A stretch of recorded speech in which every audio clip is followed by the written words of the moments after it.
Okay, so today we will read about nucleus. ये मैंने nucleus already बना के रखा है। ये जैसे कि हमने सेल में पढ़ा था, सेल मेम्ब्रेन होता है। सिमिलरली आपका न्यूक्लियस में न्यूक्लियर मेम्ब्रेन होता है।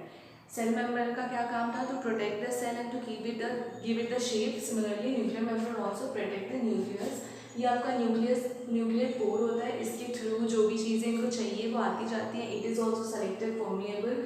ये आपका न्यूक्लियोप्लाज्म होता है। जैसे कि हमने सेल में पढ़ा था कि सेल के अंदर जो फ्लूइड होता है उसको साइटोप्लाज्म कहते हैं। सिमिलरली न्यूक्लियस के अंदर जो फ्लूइड होता है उसको हम क्या कहते हैं? न्यूक्लियोप्लाज्म कहते हैं।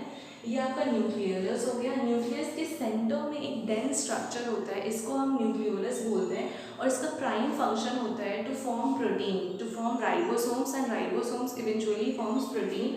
और ये आपका होता है क्रोमोसोम। क्रोमोसोम के बारे में तो सबको ही पता होगा कि क्रोमोसोम जो हमारा होता है, इसी के अंदर हमारा डीएनए प्रेजेंट होता है। And DNA means deoxyribonucleic acid. DNA ही हमारे जीन्स कैरी करता है और यही हमारा मेन हेरिडिटी कह लो कि इसी से हमारी हेरिडिटी जो होती है वो पास ऑन होती है from one generation to another. Parents से जो हमारे अंदर उनके कैरेक्टर्स हैं, that is because of DNA only. तो डीएनए के अंदर आपके क्या होते हैं? जीन्स होते हैं। तो फंक्शंस ऑफ न्यूक्लियस क्या हो गया? एक तो यही हो गया कि इसके they carry DNA and therefore transmission of heredity character takes place only if a proper nucleus will be present there and only with the help of DNA. Second हो गया कि जितने भी functions होते हैं, like brain is the controller of our body, similarly nucleus is the controller of a cell. nucleus में ही सारी activities, nucleus ही सारी activities coordinate करवाता है और सारे जो main important functions है वो nucleus के अंदर ही होते हैं। There are basically two types of cells, prokaryotic and eukaryotic. Karyon मतलब न्यूक्लियस होता है। In this class you only need to know about the terms. इसके बारे में further आप class 10 में पढ़ोगे in detail. Prokaryotic, pro मतलब primitive होता है। तो prokaryotic वो cells होते हैं जिसका कि न्यूक्लियर मेम्ब्रेन उतना डिस्टिंक्ट नहीं होता, उतना एडवांस्ड नहीं होता। यूकैरियोटिक, यू मतलब आपका न्यू या ट्रू होता है। तो ये जो है ये एडवांस्ड टाइप का सेल है और यही वाला सेल जो है वो एनिमल सेल्स में प्रेजेंट होता है और इसी के बारे में हम डिटेल में पढ़ते हैं। ह्यूमंस में यही प्रेजेंट होता है। प्रोकैरियोटिक बहुत ही प्रिमिटिव है and you will read about it in your further class, in class 10 में भी। सो यहाँ पे मैंने प्लांट सेल बनाया है और यहाँ पे मैंने एनिमल सेल बनाया है। दो तरीके के सेल होते हैं। मैंने बता दिया था आपको कि जो सेल वॉल होती है वो बस और बस प्लांट सेल में प्रेजेंट होता है। एनिमल सेल में कोई सेल वॉल प्रेजेंट नहीं होती है। Now what is the purpose of having cell wall and why it is only present in plant? तो इसका आंसर ये होगा कि प्लांट्स कैन नॉट मूव, ये अपने जगह पे होते हैं, तो इनको सेल वॉल की जरूरी है because it protect. Cell wall is a rigid structure, it is made up of cellulose और ये सेल को प्रोटेक्ट करता है प्लांट को, और प्लांट किसी भी कंडीशन को सर्वाइव कर सकते हैं इसी की वजह से, गर्मी हो, ठंड हो, बारिश हो, कुछ भी हो। इसीलिए सेल वॉल जो है वो बस प्लांट में प्रेजेंट होता है, एनिमल में नहीं।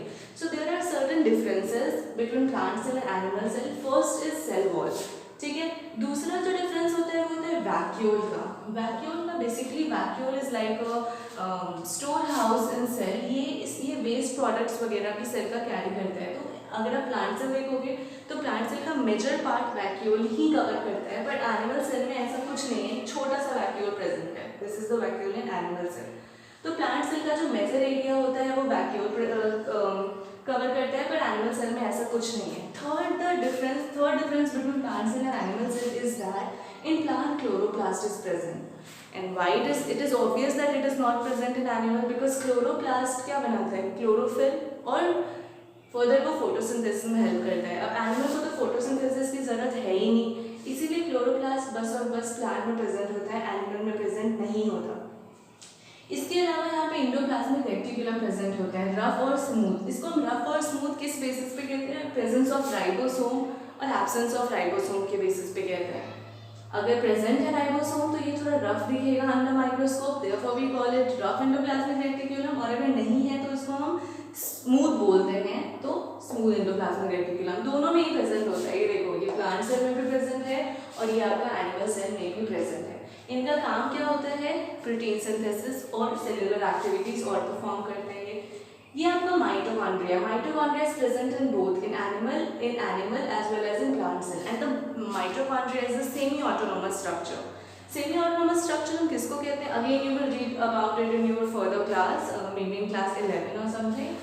माइटोकॉन्ड्रिया को power house of the cell कहते हैं क्योंकि ये सेमी ऑटोनोमस होते हैं, इनके पास इनका खुद का डीएनए होता है and therefore they can make their own protein as well.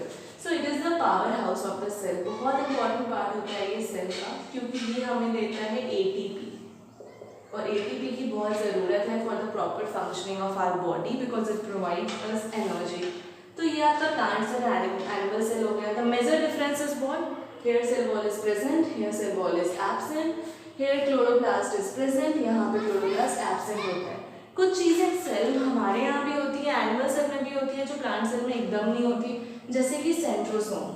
Centrosome आपका बस और बस एनिमल सेल में होता है। क्या होता है सेंट्रोसोम? ये आप आगे बढ़ोगे, अभी बस जान लो कि centrosome is present in animal and not in plant. इसके अलावा यहाँ पे लाइसोसोम भी होता है। Lysosome is called suicidal bag of the cell and you will read about it in class 10 as well.